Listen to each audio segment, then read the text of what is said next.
গৌতম গোত্র। গৌতম ঋষির বংশধরদের বলা হয় গৌতম গোত্র। গৌতম ঋষির এই পুত্র গৌতম সংহিতা রচনা করেছিলেন। রামায়ণে মহর্ষি গৌতম ও মাতা অহল্যার কাহিনী আমরা সকলেই জানি, আমাদের জানা আছে। গৌতম গোত্রের প্রবর ঋষিদের নাম হলো 5টি। কী কী?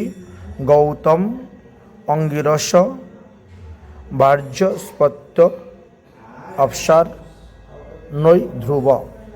তাই এই গোত্রের লোক যারা উপনয়ন সংস্কার হয়েছে, তারা যখন যজ্ঞ পবিত্র তৈরি করেন তখন সুতার মধ্যে 5টা পেঁচ দিতে হয় এবং 5 জন ঋষির নাম সেখানে উল্লেখ করতে হয়।